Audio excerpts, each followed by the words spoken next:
ভিডিওটা সম্ভবত ২১শে ডিসেম্বর অথবা ২২শে ডিসেম্বর, যেই দিনকার শ্রীকল স্কুলে প্লাটিনাম জয়ন্তী উদযাপনের প্রথম দিন ছিল।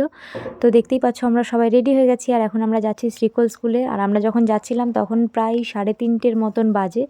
তো এই যে সবাই মিলে কিন্তু রেডি হয়ে চলে যাচ্ছি আর তোমাদের সঙ্গে পুরোটা শেয়ার করবো, স্কিপ না করে ভিডিওটা দেখো। চলে এসেছি স্কুলের খুব কাছে, এই যে গেটগুলো সাজিয়েছে। এখন যেহেতু অনেকটাই বেলা, এই জন্য কিন্তু লাইটিংগুলো অন করেনি। তো লাইটিংগুলো অন করলে আশা করছি খুব সুন্দর লাগবে। তো চলে এসেছি স্কুলের একদম সামনে, যেখানে দেখছি খুব সুন্দর করে বেলুন আর গাঁদা ফুল দিয়ে সাজিয়েছে। আর এই স্কুলটাতে এর আগেও এসেছিলাম, বিয়ে হওয়ার প্রথম বছর এসেছিলাম সরস্বতী পুজোতে। তো আর প্রায় ফাইনালি 5 বছর পর আবারও এসেছি এই স্কুলটাতে। তো এতদিনে কিন্তু অনেক কিছু বদলে গেছে। আর এই যে দেখো কত সুন্দর করে লাইটিং দিয়ে সাজিয়েছে। যেহেতু এখন অনেকটাই বেলা, এর জন্য লাইটিংটা অন করেনি বললাম। তো লাইটিংটা অন করলে কিন্তু আরও সুন্দর লাগবে দেখতে। ফাইনালি স্কুল ঘুরে দেখার পর এখন আমরা চলে যাচ্ছি মাঠে, যেখানে স্টেজটা করেছে। আর অনুষ্ঠানগুলো কিন্তু সব সেইখানেই হবে। তো স্কুল থেকে কিন্তু অনেকটাই হেঁটে যেতে হচ্ছে, প্রায় 5 মিনিটের মতন হেঁটে গেলে তবে মাঠটা পড়বে। মাঠটাও কিন্তু বিশাল বড়। আর ওই যে দেখতে পাচ্ছ স্টেজটা কিন্তু এখানেই করেছে। অনেকটা ভিড় হয়েছে। তো চলো কাছে যাই, কাছে গেলেই তোমরা সবটা দেখতে পারবে।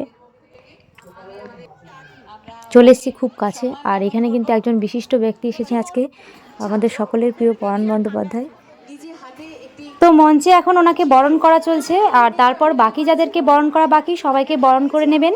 তারপর কিন্তু উনি কিছু বক্তব্য রাখবেন। ছোট্ট পৃথাকে আমরা দেখেছি, বলা যায় সুযোগ্য দাদু, সুযোগ্য নাতনি। আর তাই তো পৃথাকে আমরা সম্মান জানাবো।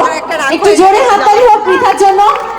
এখন ও পড়াশোনা করছে, আমরা চাই ভবিষ্যতে ও ভীষণ ভীষণ ভালো অভিনেত্রী হয়ে উঠুক।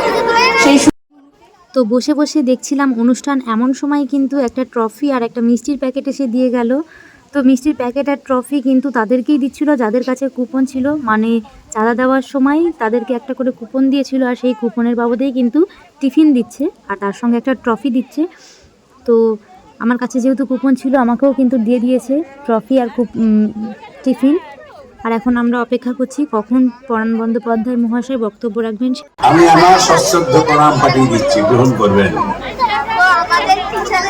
কেননা প্রশ্ন আসতে পারে যে প্রায় বৃদ্ধ একজন মানুষ কেন সকলকে প্রণাম করছেন। তারপর আবারও স্কুলে চলে এসেছিলাম। আর স্কুলে এসেই কিন্তু এই ঘরটাতে এসেছি। এখানে একটা সায়েন্সের প্রদর্শনী রুম করেছে। এটা দেখার পর কিন্তু আমার নিজের স্কুলের কথা খুব মনে পড়ছিল। যখন আমরা ক্লাস 12-এ পড়তাম তখন কিন্তু এরকম একটা প্রদর্শনী আমাদের স্কুলেতেও হয়েছিল, মানে আমাদের স্কুলের জন্মদিনেও এরকম একটা প্রদর্শনী হয়েছিল। ভিডিও করতে হবে না,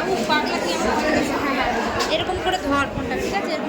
যেরকম করে পারবি ধর, ধরে প্রত্যেকটাতে অল্প অল্প করে ভিডিও কর, একসাথে চলে দিলাম। তো সত্যি বলতে সেই দিনগুলো কিন্তু প্রচণ্ড মিস করি। যাই হোক, অনেক দিন পর কিন্তু আবারও নিজের স্কুলের কথা প্রচণ্ডভাবে মনে পড়ে গেছে। তো এগুলোই কিন্তু ঘুরে ঘুরে দেখছিলাম, অনেক রকমের আইটেম করেছে এখানে।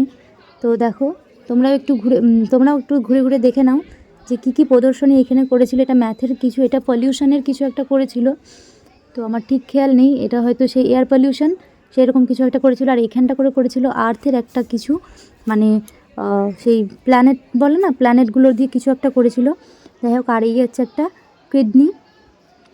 এগুলো দেখার পর কিন্তু নিচে চলে এসেছি এবং তারপর তোমাদেরকে আরও একটা জিনিস দেখাবো, চলো। এই যে দেখো, যখন এসেছিলাম তখন তো লাইটিংগুলো অন করেনি, কীরকম লাগছিলো। আর এখন দেখো অনেকটা সন্ধে হয়ে গেছে, লাইটিংগুলো অন করেছে, কত সুন্দর লাগছে না? কাছ থেকে তো অসাধারণ লাগছিলো। তারপর কিন্তু চলে যাচ্ছি বাড়িতে এখন, আর বেশি অপেক্ষা করব না। তো দেখো এই যে এগুলো কিন্তু তোমরা যাওয়ার সময়